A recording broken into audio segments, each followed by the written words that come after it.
Bom, vamos começar aqui conversando um pouquinho hoje com a Fernanda Monteiro. Hoje a gente vai conversar um pouquinho sobre maternidade, sobre algumas coisas como, né, nós mães, o papel da mãe nessa parte da maternidade. Olá, doutora Fernanda, tudo bem?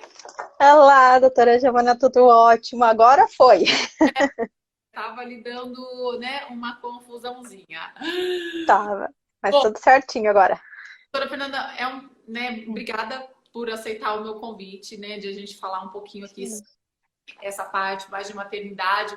Foge até um pouco né, eu sempre estou focando mais nessa parte do emagrecimento, mas eu atendo muitas mães e eu também Uhum, atendo desde a mãe ali que está na gestação, até aquela mãe que é um uhum. pós-parto, ou aquela mãe que já está com o filho criado.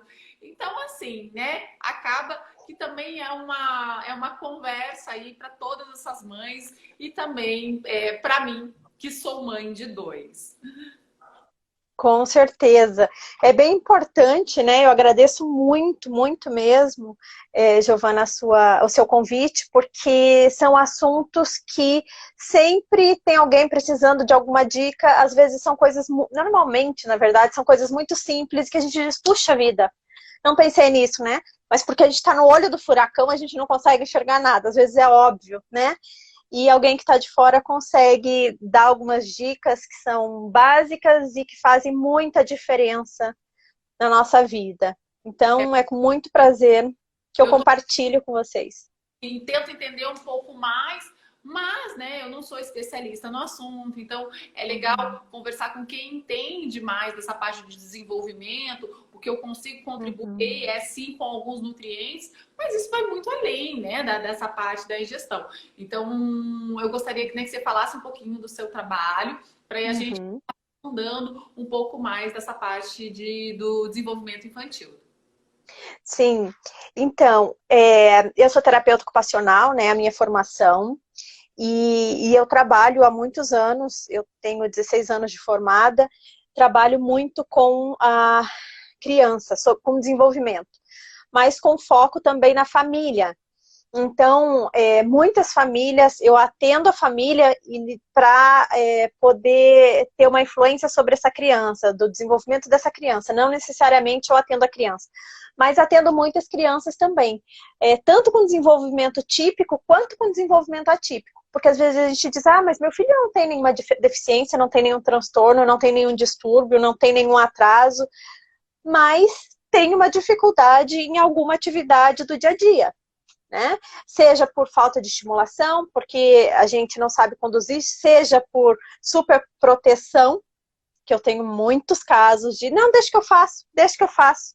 E a criança não faz e acaba aí detectando um atraso, né? E normalmente esse atraso é detectado na escola, então eu trabalho muito também em parceria com as escolas e com os professores, treinamento, cursos para professores, para escolas, e o foco totalmente direcionado para o brincar, porque com a criança não tem outra maneira de lidar que não pelo lúdico. E esse processo tem funcionado muito bem. Agora, na pandemia também, muitas famílias, Fernanda, a rotina ficou de ponta cabeça. Meu Deus, meu filho dormia tão bem, não dorme mais. Meu filho comia tão bem, não come mais. Né? Fazia tanta coisa e não faz mais. Anda mais estressado, nervoso, irritado. E a gente sabe, né, que é por conta disso tudo que está acontecendo. Os pais estressados, que refletem também nas crianças estressadas, e isso vai virando uma bola de neve. Então, eu trabalho muito nessa linha de organização de rotina, de orientações muito simples e aplicáveis para essa família poder orientar em casa essas crianças, poder realizar as atividades com elas em casa. É que eu falei para você, são coisas simples do tipo, deixa eu fazer. Ah, mas derruba. Mas uma hora vai parar de derrubar porque ele vai aprender a fazer, né? Vai fazer um pouquinho de sujeira no começo? Pede para ele limpar. É só trazer o paninho e limpar. E, e são tantas informações tão úteis e tão valiosas e tão simples, né? Então, Ó, não. vai poder compartilhar muita coisa que legal. E Fer, realmente, né? Acho que a gente já iniciando ali, né? nós somos o exemplo, né? Então, quando eu trabalho com as mães, para essa questão da mãe cuidar da sua saúde, cuidar da sua autoestima, isso vai refletir na criança. Tanto a questão de Com estresse, certeza. parte de aparência, mas também a parte de estresse, a parte vai refletir como essa criança vai ser. Eu pego muitas mães que comem escondido dos filhos, né? Porque não quer que o filho coma chocolate, mas ela vai comer chocolate. Come escondido. Outras coisas a mais. E como isso é importante a gente estar bem equilibrado para também passar por isso para eles, né? Porque para a gente já é difícil, imagina para eles que estão aprendendo tudo, né? Exatamente. E aprende por exemplo, né? Todos esses meus anos de estudo são em relação a isso, entender na neurociência, porque eu não estou dizendo que, olha, gente, eu acho, né, que não vai funcionar, eu acho que funciona. Não.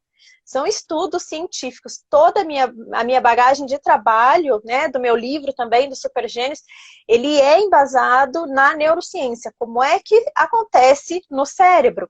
E a gente sabe que as crianças, inicialmente, e aí, né, principalmente Piaget, dizendo que essas crianças, elas aprendem por imitação, né? Vygotsky também traz isso, que a criança é um ser social.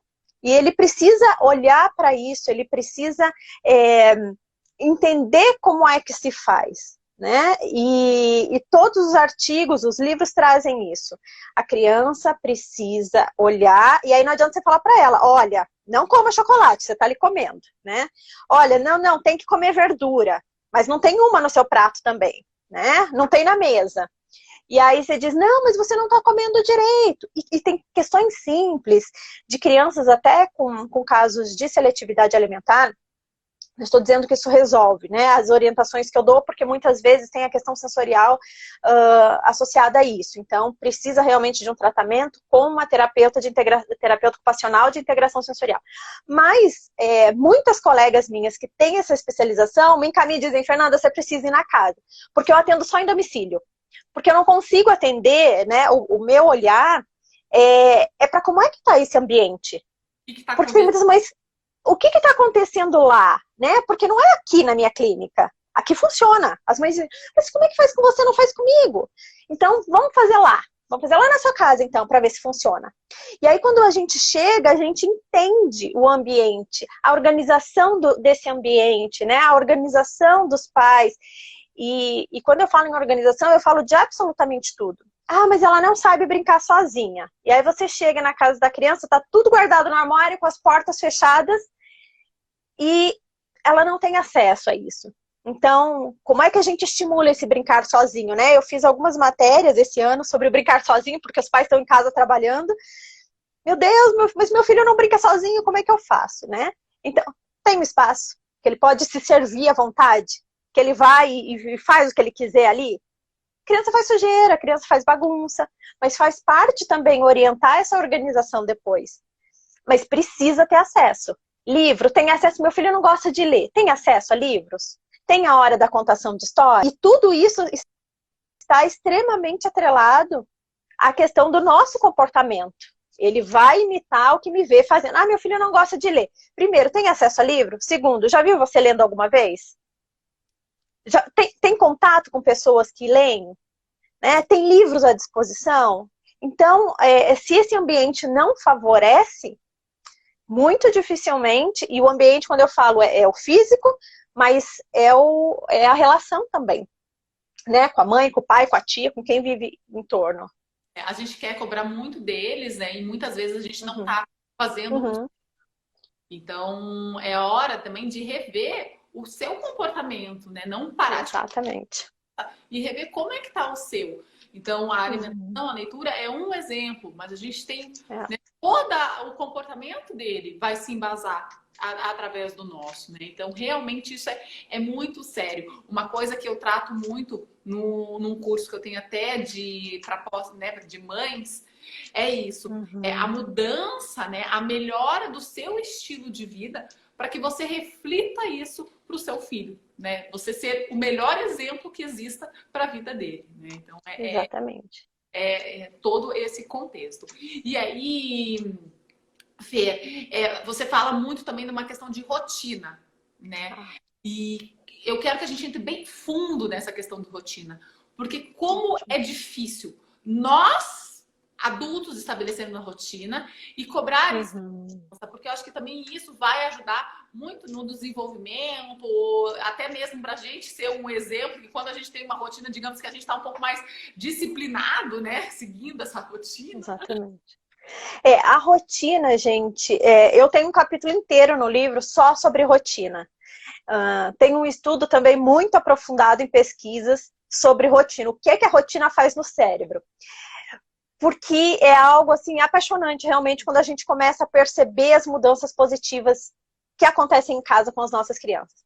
Então, por exemplo, mas meu filho é tão estressado porque não dorme cedo, porque, enfim, diversas queixas e que a gente quer uma receita mágica para resolver aquilo. Não tem uma comprimidinho que eu dou e tudo se resolve? Não tem. Né? Isso depende do nosso esforço também. Como a gente já tem falado da questão do nosso comportamento, ser um espelho para essas crianças, mas por que a rotina ela é importante? Primeiro, ela traz segurança para a criança. Então tá bom. Então eu sei que eu vou almoçar, eu vou tomar banho, depois eu vou para a escola, né? Seja presencial ou online. Depois eu posso brincar quando eu estou em casa. Depois vem a janta, depois vem a hora da leitura e depois eu vou para a cama. Coloco meu pijama. Rotina, gente, ela não é algo engessado, que vai ter lá 12:15, a hora do almoço. 1:10, a hora do banho. Não é assim, não precisa ter isso, precisa ter uma sequência. E a criança precisa observar essa sequência. Mas meu filho não lê, é pequenininho. Figuras. A quantidade de como é que se diz? Essas tabelas de rotina que eu construí esse ano, porque não é assim também. Eu vou comprar porque já vem com as figurinhas prontas, eu só ponho lá na parede e a criança... Não. O que funciona para vocês? Né? Porque quando eu trabalho essa questão de rotina, ela diz assim para mim, Fernanda, mas eu não... a criança fica melhor se ela tomar o banho no meio da tarde ao invés da noite. Ok, né? Porque cada pessoa é uma pessoa. Então, como é que funciona para vocês? Não quer dizer que todo dia, por exemplo, eu atendi um pequenininho, uma família só, do interior de São Paulo, e a mãe me dizia assim, Fernanda, mas depois que eu vou colocar para dormir, ele tá tão agitado, ele não quer tomar banho. Que horas é o banho? Eu dou banho às 7:30. Mas para ele relaxar, Mas como é que é o banho dele? Joga água por todos os lados, bate a mão, bate o pé, quer nadar. Opa, esse é um comportamento, né, que agita a criança. Então a gente vai passar o banho para 5 da tarde, porque ele pode brincar à vontade, né? E à noite, como um sinal de hora de dormir, ele vai colocar o pijaminha e vai saber que está na hora de dormir, né? Então, esse o processo de rotina, dar as pistas para a criança entender o que é que funciona em cada momento. Isso traz tranquilidade porque ela sabe o que vai acontecer. Não é pega de surpresa o tempo todo. Ela não tem que ficar num estado de alerta o tempo todo, tipo, e agora, o que vai acontecer? Mas hoje eu como em casa, eu vou almoçar na minha mãe, a gente vai para um restaurante, não, hoje não tem almoço em casa, não, hoje eu vou ter que almoçar na escola. Onde é que eu almoço hoje, né? O banho agora. Não, filho, vai escovar os dentes e vai, que a gente vai sair agora. Não, mas... E outra, a rotina também traz a possibilidade, né, das coisas não serem exatamente daquele jeito o tempo todo. As coisas fogem, né, do controle às vezes, e a gente tem que explicar para a criança, olha, hoje, né, a gente ia ao parque, mas está chovendo, não vai dar. Ou hoje a mamãe está com dor de dente, eu vou precisar ir ao dentista, não vou conseguir te levar ao parque. Imprevistos acontecem. E aí a gente precisa ajudar a criança a entender esse sentimento de frustração por não ser daquele jeito. Desde que essa criança também seja avisada antes, né? Não é assim, vamos se arrumar. Não vai dar. Né? Eu gosto muito de falar que no café da manhã, que a criança possa, ou no dia anterior à noite, a gente passa a rotina do outro dia. Olha, amanhã a gente vai fazer isso, a gente ia ao parque, mas eu vou precisar ir ao dentista, então não vai dar certo. É organizar essa rotina de uma maneira visual para a criança poder acompanhar e entender o que é que vai acontecer, porque só falar, né, não funciona, a criança precisa do concreto para conseguir compreender a informação, então os desenhos. Se for criança... Isso, exatamente. Se for uma criança maior, ela já pode escrever, né, a rotina dela, e sempre combinando com a mãe. Eu tinha um pequenininho que a mãe colocava também para tomar o banho antes de dormir. Mas ele queria tomar antes da janta, porque ele já tomava o banho, aí ele queria jantar, tinha 6 anos, ia fazer 7. Aí ele jantava, e aí ele queria brincar depois. Ele gostava muito de quebra-cabeça, desses jogos de montar. E aí ele dizia que ele ficava mais tranquilo. E eu me dizia, não, o banho é antes de... Então assim, por quê?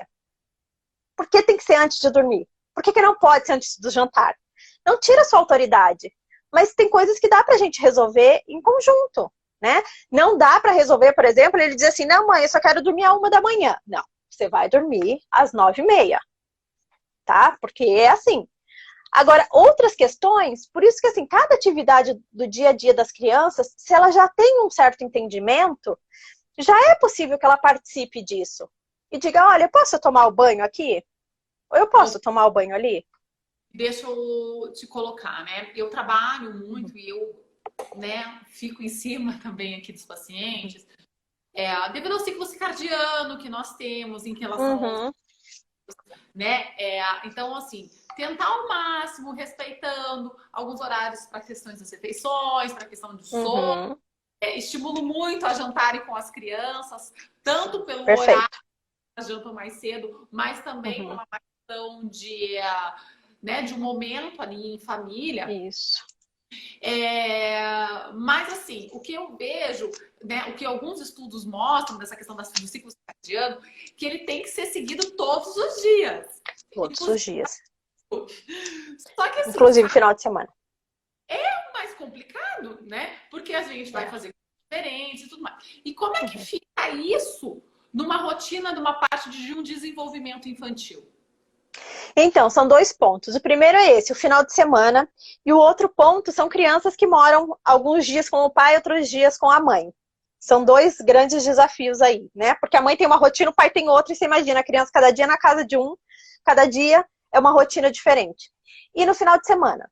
Então, assim, o que eu vejo é que um dia na semana, embora a gente precise disso, e da mesma maneira, nem todas as pessoas precisam dormir no mesmo horário, né? Tem crianças que podem dormir um pouquinho mais tarde, gente, eu digo no máximo às 10, tá?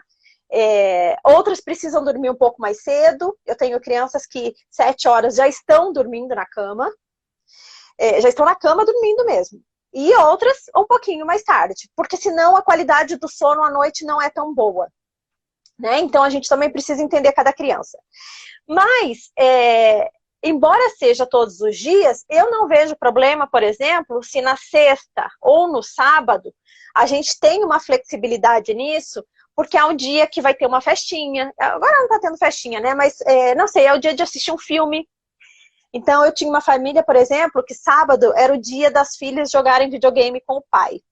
E isso era um momento, né, uma memória afetiva extremamente importante para elas. Então, elas dormiam todos os dias às 8, mas no sábado elas iam dormir às 10.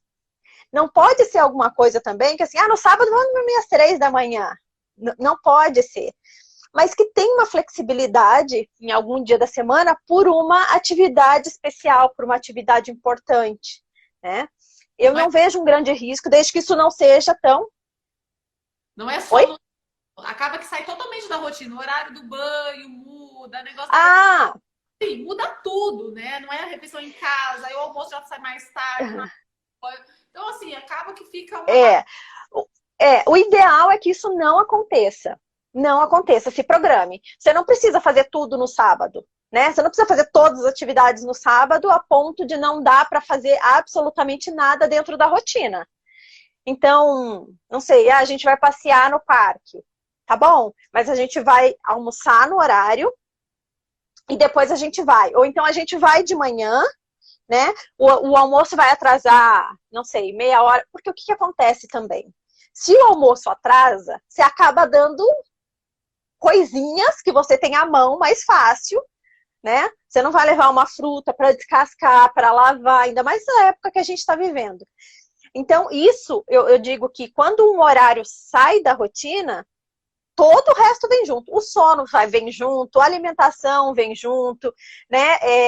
O banho vem, toda a estrutura vem junto. Então, assim, como é que a gente se organiza? Vamos dividir entre sábado e domingo. Eu não preciso em 3 festas no sábado a ponto de não dar tempo do banho, não dá tempo da comida no horário certo, não dá tempo da soneca, não dá tempo de dormir no horário certo. Como é que a gente organiza isso? Até porque, assim, a criança se estressa muito quando isso acontece. Então, você vai para outra festinha e atrasou tudo, ou tá tudo fora de rotina, essa criança vai estar mais estressada, ela vai te dar trabalho nessa festinha. Ela vai estar irritada, ela vai estar nervosa, cansada, entende? Então, é o tipo da coisa que não vale a pena. Não vale a pena. Rotina traz previsibilidade, traz tranquilidade e evita muitos conflitos, porque reduz o estresse da criança. Né? Então, eu falo para as mães, coloque na ponta do lápis, né? Vale a pena esse monte de tarefa, de atividade no dia, para no final do dia você dizer, não aguento meu filho de tanta birra, de tanto choro, de tanto... Não vale, né?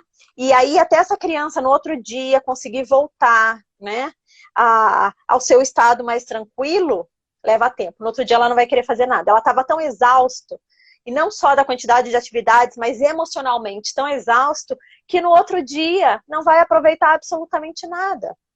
Então a gente tem que colocar na ponta do lápis isso. E aí, Fê, acho que também vale fazer, né, aquela atividade de explicar, olha, hoje a gente vai almoçar fora e tudo mais. Uhum.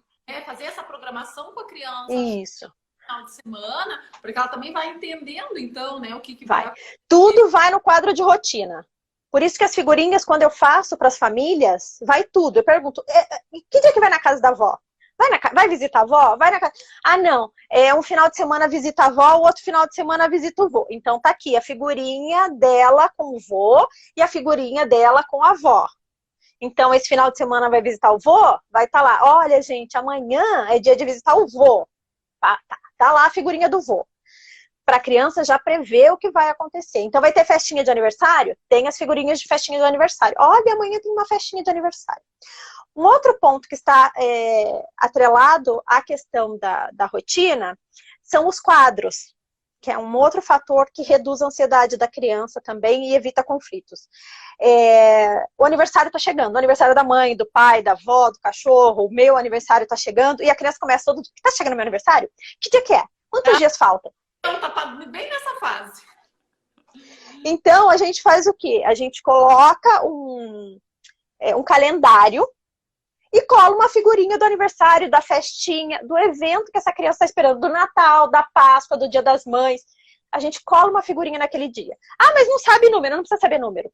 Ela vai entender que cada dia que passou, a gente vai fazer um risquinho e ela vai conseguir visualizar quantos quadradinhos faltam, quantos dias faltam. Porque não adianta você falar, olha, filho, falta 12 dias. Quanto é 12 dias? Não sabe nem número. Quanto mais, né, de uma data, calcular essa quantidade de dias. Então a gente vai lá e olha, tá lá na geladeira o calendário, né? A minha filha tem 8 anos. E ainda hoje, quando ela sabe que tá num evento, ela diz, mãe, vamos colocar o calendário.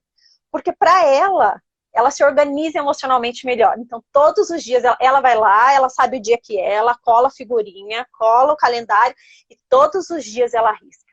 E vai dizendo, olha, mãe, como tá diminuindo, tá chegando. Sim, está chegando. Isso facilita muito. Fer, deixa eu fazer uma pergunta aqui. A partir de quantos anos a criança entende esse quadro de rotina? Eu faço desde pequenininho, porque ela vai ver o que vai acontecer. Então, a partir de 2 anos, eu já coloco o quadro de rotina. Porque, assim, tem muita coisa que a gente pensa, a criança não entende. Ah, a criança precisa ter tal desenvolvimento para entender. Gente, eu acho que desde o começo, porque os hábitos, eles são criados, né? Então, não adianta você pegar depois lá uma criança com 5 anos, até adianta. Mas, assim, se você faz, né, isso desde sempre, ela sabe que ela tem um ponto de referência. Então, a partir dos anos, ela já começa a ver as figurinhas. Mas eu, antes disso, já fazia para minha filha. Antes de um ano eu já fazia a coisa. E trazia ela e dizia, olha, hoje tem escolinha, hoje tem passeio na casa da vovó. E ela olhava e a gente diz, nossa, né, mas não entende nada. Mas ela sabe, puxa, minha mãe está me mostrando aquilo para me contar o que vai acontecer. E aí, conforme ela vai, né, se desenvolvendo, ela vai entendendo e ela sabe aonde procurar o que vai acontecer hoje. Né? Então, eu gosto muito. E não é nada, gente, para ser rigoroso. Ai, meu Deus do céu, se a rotina não tá lá, a criança se perde.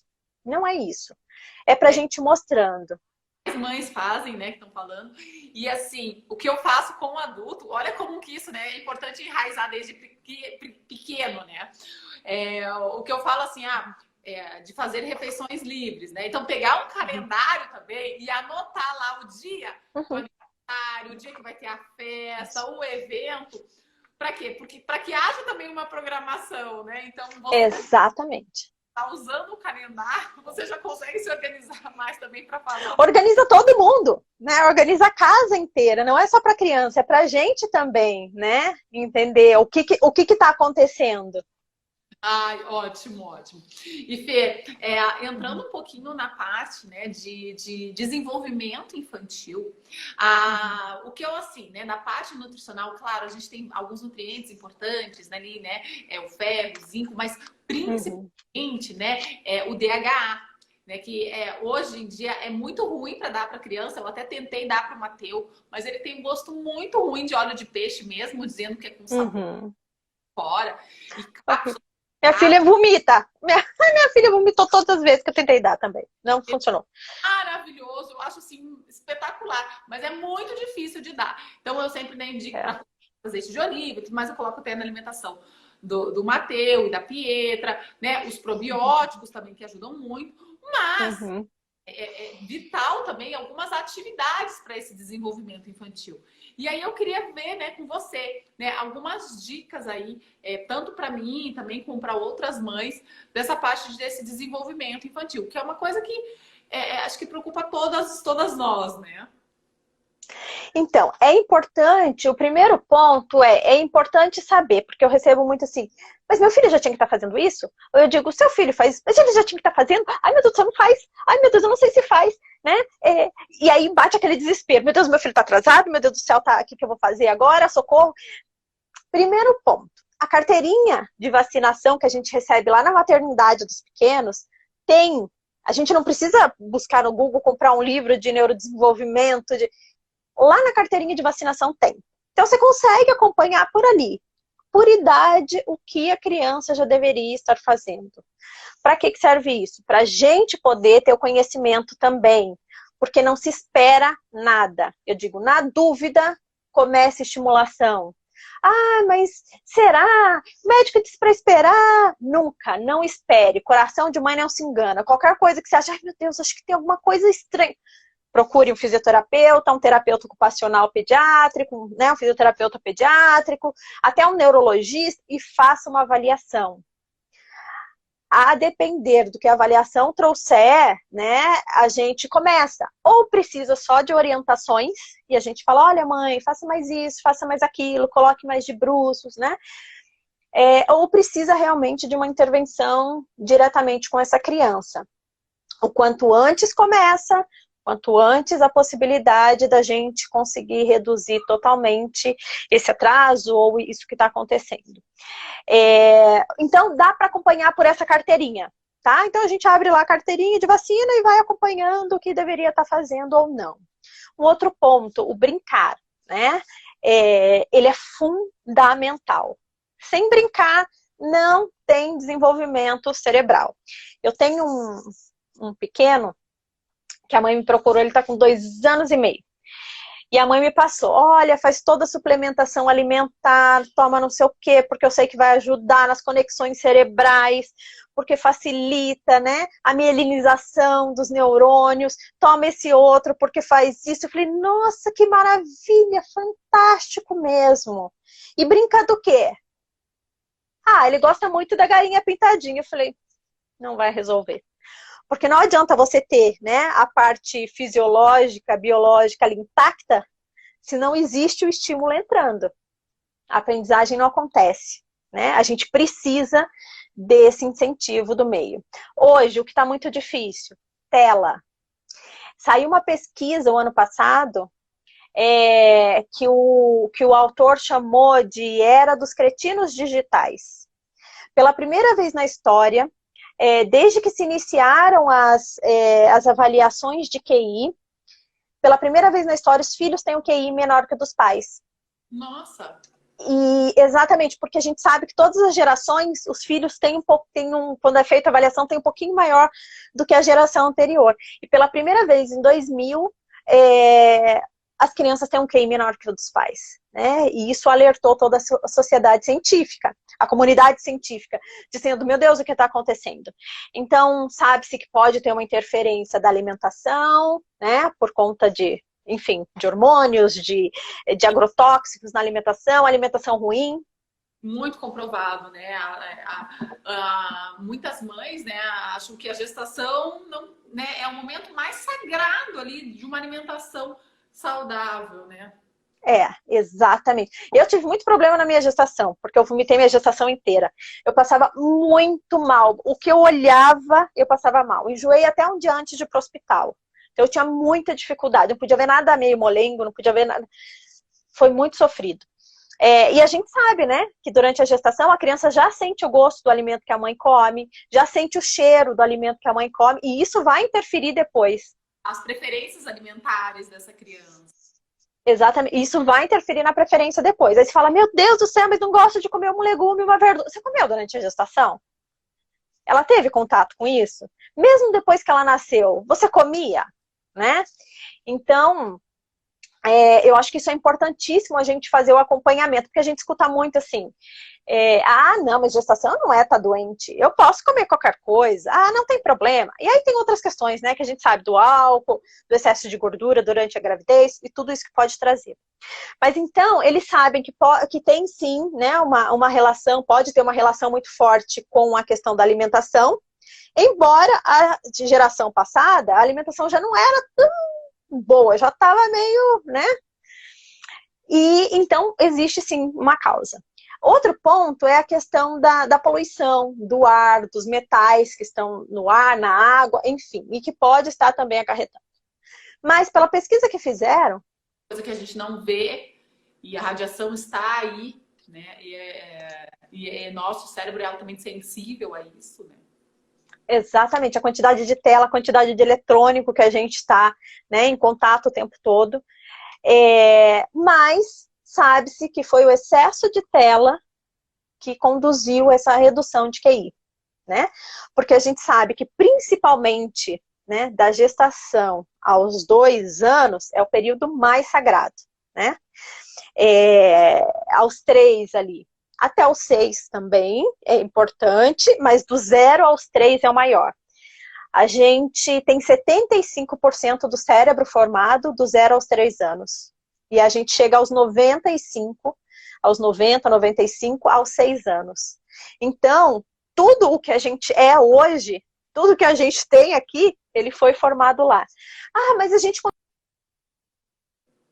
Sim, mas se a estrutura não estiver, né, adequada, a estrutura não estiver adequada, eu não consigo processar novos conhecimentos. E toda essa estrutura é formada naquele período. Então, aí a importância do estímulo. E agora com a pandemia, né, o que teve de tela, eu mesma me pegava muitas vezes tendo que deixar ali as crianças um pouco mais na tela para a gente conseguir fazer as coisas, né? Então era... É complicado ali ter, né, essa gestão, tudo. E realmente, trabalhar em casa e ter ali, né, as crianças junto, tem que ter uma manobra ali, né? É um grande desafio, né? Mas existem possibilidades também, principalmente para quem tem mais de um filho, porque ainda existe uma interação ali, né, entre os dois, tem uma distração maior. Quando tem um só, gente do céu, nem conto para vocês, é dureza. Mas tudo depende do ambiente, é o que eu falo pra vocês. Tem um espaço ali, por exemplo, a minha filha... Gente, eu nunca comprei tanta cola na minha vida, porque minha filha passava o dia mexendo com cola, mexendo com tinta, Ela tem o espaço dela, que pode fazer a sujeira, mas era ali, tinha 3, 4 potes de 1 litro de tinta. de cola, né? E cola, e tinta, e papel picado, e feijão, e umas meleca, e uns negócios. Mas assim, tava ali, não tava na tela, né? Tava pintando, porque é muito mais cômodo pra gente também E quando dizer. está já no automático deixando na televisão e não para refletir nessa questão desse desenvolvimento, nessa janela de oportunidade de desenvolvimento, que digamos que assim, que vai nos poupar muito futuramente, né? Se essa Com criança certeza. tem desenvolvimento nessa fase.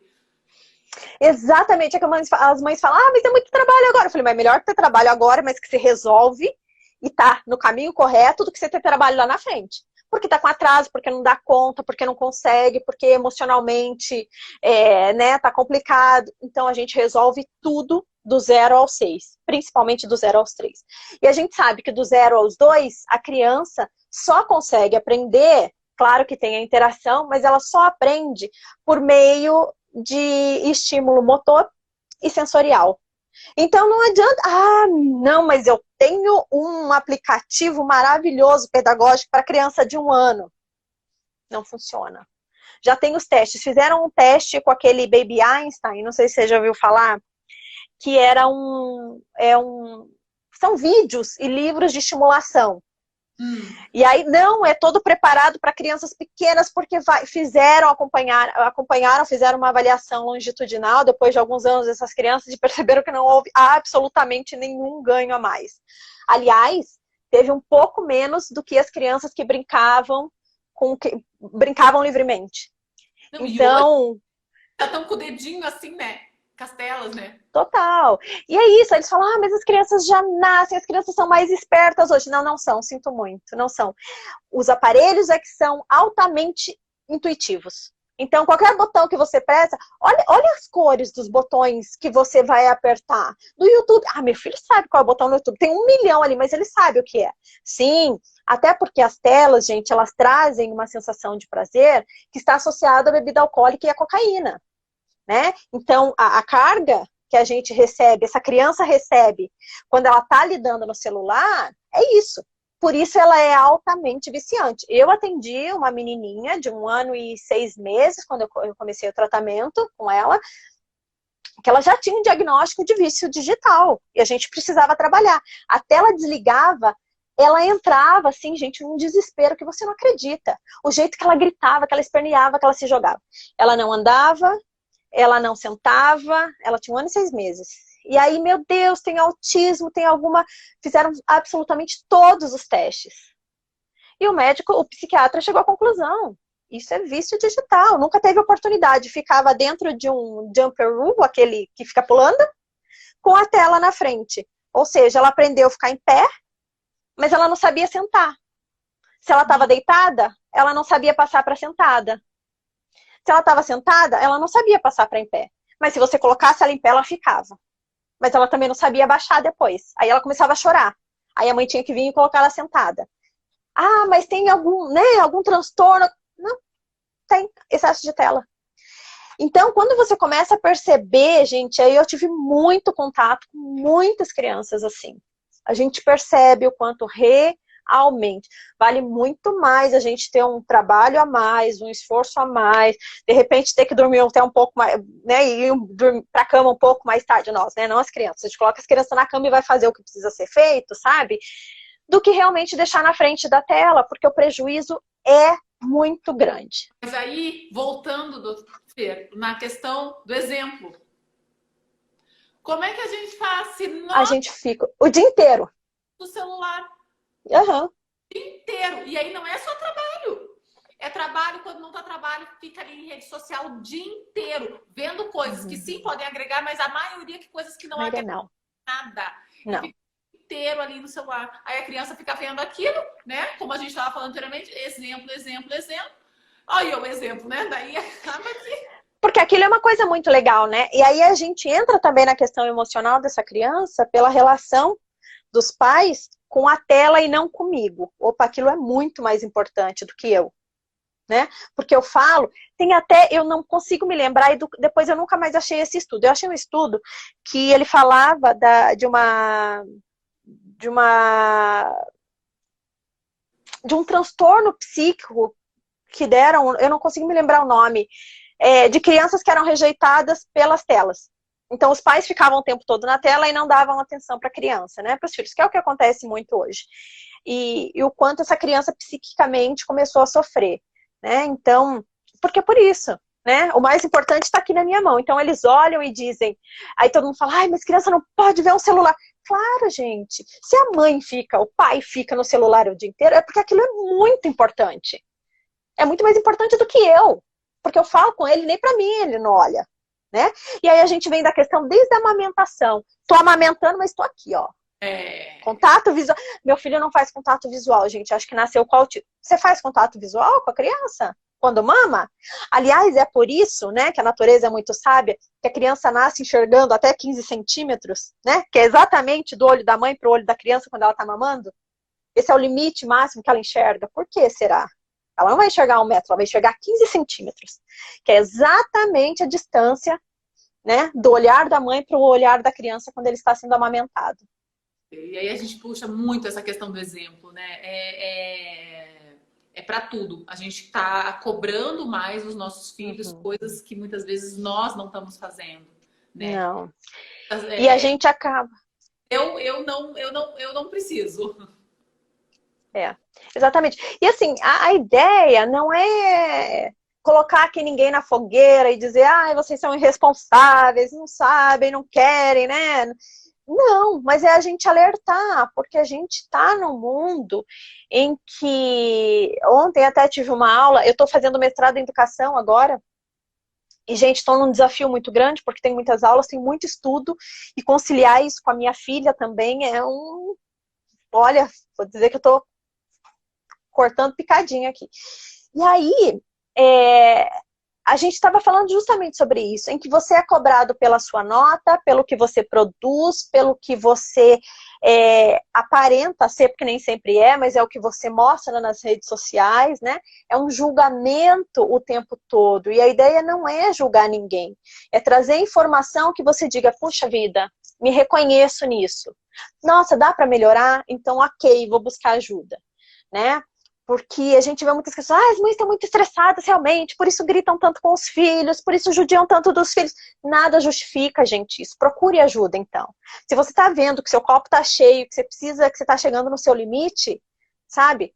Peça ajuda. Eu tenho uma amiga que ela diz, ai, Fernanda, hoje eu não consegui dar o almoço pro meu filho, pedi pro meu marido dar, porque eu estava tão estressada e eu não queria passar esse meu estresse, esse meu nervosismo durante a alimentação dele. Então pedi pro pai dar a comida que estava mais tranquilo. E é isso. É a gente se reconhecer também. E aí entra nessa questão do autoconhecimento. De querer absorver tudo, né? Senão não vai sair do meu jeito, deixa que eu faço.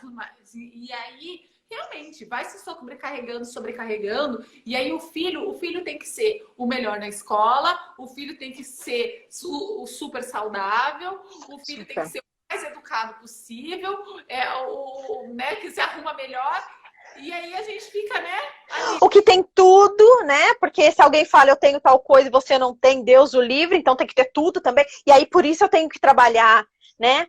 30 horas por dia para eu poder ter o dinheiro, e aí escuto muito isso, gente. Não, Fernanda, você não sabe o quanto eu tenho que trabalhar para sustentar tudo isso. Mas precisa. Seu filho com certeza não precisa. Não, realmente assim, né? E eu vejo muito assim, aqui em Curitiba também, mas assim, algumas regiões mudam um pouco mais, né? Sim. E é complicado, né? As mães hoje em dia, a maioria trabalham. Eu também trabalho, eu tenho ainda o privilégio de estar numa profissão que eu tenho um pouco mais de flexibilidade. Eu também.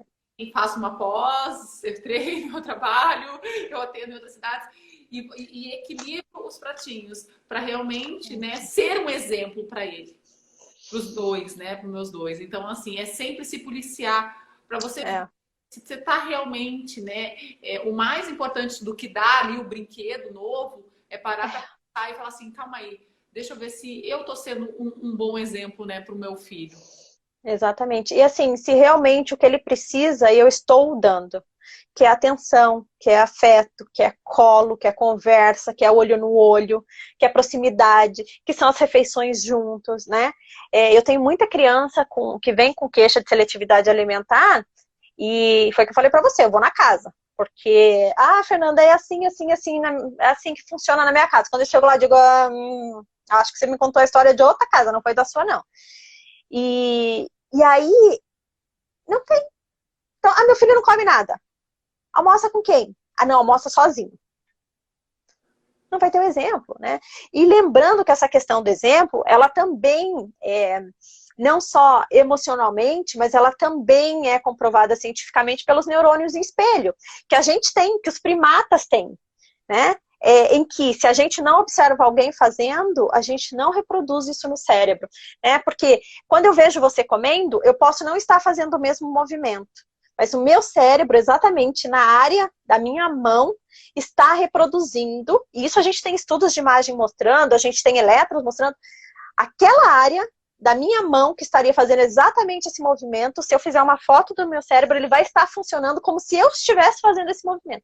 E aí vem a questão da empatia, que também é justificada pelo neurônio espelho. Então eu sinto, eu me emociono ao ver o outro sofrendo, porque aquela minha área no cérebro está registrando aquela emoção, aquela atividade, e eu faço, e eu respondo como se eu estivesse fazendo. Então, meu filho não consegue comer com a colher, a Fernanda já tem 3 anos. E come com quem? Não, todas as refeições são sozinho. Ele vê quem levando a colher à boca. E vai aprender como, se a criança aprende por imitação, por repetição. Isso não aprende. Pego muito, sabe? Janta com o filho. Janta cedo, porque é bom para a saúde, principalmente quem quer emagrecer. Janta cedo e janta com o filho já, né? Porque aí você já está servindo de exemplo para ele, já está ajudando o seu metabolismo mesmo, né? E sem celular e sem TV, pelo amor de Deus. Não adianta tá todo mundo na mesa, cada um com o celular, sem ninguém olhar para ninguém, sem ninguém conversar com ninguém. Daí não resolve. É sempre, né, o mais fácil ali, né? É sempre o mais... Exatamente, é o que é mais cômodo pra gente, né? Bom, Fer, eu quero te agradecer imensamente, né? Tem aí o seu livro, né? Tem várias orientações por fases da vida também, né? Fases. É legal quando a gente ver um pouco mais. Ele traz... Eu gosto do livro, eu gosto do papel. Eu te mandei já, Giovana? Não, esse ainda não recebi. Não acredito. Me manda seu endereço aí que eu te mando. Eu também, tem que ser assim, gente, ao vivo, assim, ó, para riscar. E ele vem com umas... Aqui, ó. É muito bacana, ó, para você anotar todas as reflexões de acordo com a idade, tá vendo? Então, você entende a idade e você faz as observações de acordo com a idade do seu filho. E depois você tem uma recordação. Então, vem explicando a idade, o que fazer, como estimular, como brincar. E aí tem o campo para você fazer as anotações. Do que meu filho gosta mais de brincar, os brinquedos, o que ele gosta mais de fazer. E a gente vai criando aí também um álbum de recordações. Muito legal, Fer. Eu acho assim, né? Essa questão de estimulação, às vezes a gente quer aquela coisa assim, mirabolante, né? Que nem, por exemplo, a última pesquisa que saiu que tal aplicativo ou que tal brinquedo é XYZ. Esse que é o mais moderno. E a gente esquece do básico. É muito isso com a alimentação também. Saiu o suplemento XYZ que é e esquece de fazer o básico. Tem cenourinha no prato, né? Tá coloridinho o prato. Então, assim... Não tem. Eu acho que é legal mesmo para refletir muito sobre isso. A gente está fazendo o básico primeiro, né? Tá, exatamente. E são coisas, gente, que eu falo. Fernanda, mas agora a gente tá trancada em casa por causa da pandemia. Faz uma cabana na sala com a almofada do sofá. Mas o meu sofá, o seu sofá depois você repõe, meu bem do céu. Depois você não vai gastar com terapia, com um monte de remédio para essa criança, né? Você troca o sofá com esse dinheiro. Eu sempre falo, minha filha faz tudo. Quando ela tiver 15, e ao invés de eu ter que mandar para um monte de terapia, porque ficou tudo para trás, eu troco os móveis, né? Porque tem tinta, tem massinha, tem coisa. Até no teto, outro dia eu achei um pedaço de slime. Claro, a gente orienta, não é fazer o que quer. Ela tem o espaço dela, sabe onde fazer, a gente vai orientando. Mas escapa, gente. Quanta criança eu atendi por dificuldade motora de escrita e que em casa não tinha um lápis de cor, não tinha uma canetinha, que é para não ter perigo de riscar a parede, para não ter perigo de riscar sofá, não riscar o chão. E aí só foi ter contato na escola. Parede inteira! Cheguei em casa, olhei e falei assim, meu Deus do céu! Saiu a tinta, foi uma confusão danada. Faz E parte do processo, gente. Não é dizer para a criança assim, parabéns, que linda, parei de ganhar vocês coisas. Dizer, olha, aqui não é lugar, né? Mas, gente, tá tudo bem. Tá tudo bem mesmo, né? A gente precisa desapegar um pouco dessas coisas, né? Casa que tem criança é bagunça. Não, é que eu não posso mostrar meu quarto aqui para vocês. Se vocês vissem, aqui é a brinquedoteca e a biblioteca. Se eu mostrar para vocês, vocês caem duro. que quem não é mãe entra na casa e fala assim, nossa, quanto brinquedo, né? Mas aí depois vai cuspir pra cima, né? Porque quando vai ter, né, tiver um filho, é isso, né? É ter, sim, os brinquedos para que eles E tenham não me acesso. incomodo. Se tá incomodado, pode vir limpar. Não me incomoda. A gente marca um horário, você pode vir arrumar minha casa inteira do jeito que você achar que der. Eu não me incomodo nem um pouco, porque eu não estou incomodada. E é assim que a gente tem que lidar. Criança precisa brincar, precisa explorar, precisa conhecer, precisa pegar, jogar, pisar, sentar em cima, colar. Senão não aprende, não desenvolve. Né? Então a gente precisa desse processo. E aí eu fico à disposição para o que precisarem, para dicas. É que eu falo, montar uma cabana na sala, fazer as pedras do rio de almofadas em que a criança sai pulando pela sala para gastar energia, para ter movimento motor, né? E conseguir se organizar motoramente também, não precisa de muita coisa. Eu não preciso ir na Decathlon comprar os conezinhos, porque eu pego garrafa PET, caixa de sapato, põe na sala e a gente pula, sabe? Então, menos é mais muitas vezes. Porque aí eu dou a desculpa que eu não tenho... Eu ia fazer isso, mas eu não tenho esse material para fazer. Sabe essa desculpa? Então... Tava falando com uma mãe esses dias, que nem assim, pro Mateu ainda fazer mais atividades. Agora pra Pietra, né, que é a segunda, meio que vai assim, sabe? Tipo, assim, se vira aí sozinha, né? Praticamente assim. Vai resolvendo a vida aí. Uhum. Mas aqui eu só tenho uma, mas sempre foi assim. Mãe, e agora? O que eu... Não sei, o que você faz? Vai resolver. Aí daqui a pouco ela volta com uma solução mirabolante. Mas eu fiz assim, tem coisas que você olha e fala, meu Deus do céu. Tá tudo bem, resolveu sozinho o problema, tá tudo certo, né? Então, é engraçado, porque hoje ela tá com 8, né? Normalmente ela sai pro intervalo da aula, porque eu não mandei ela pra escola ainda. E aí eu estou na minha aula, ela que chega com o meu lanche da tarde. Então ela faz o pão, ela coloca na a tostadeira, coloca o queijo, passa o requeijão, faz o suco e leva para mim no quarto, mas ela que faz tudo. Ai, Fernanda, mas queimar, né? Às vezes ela se machuca, ela mesma já passa a pomada, já põe band-aid, já resolveu o problema. E é assim, né? Super proteção também é ruim. A gente tem que deixar.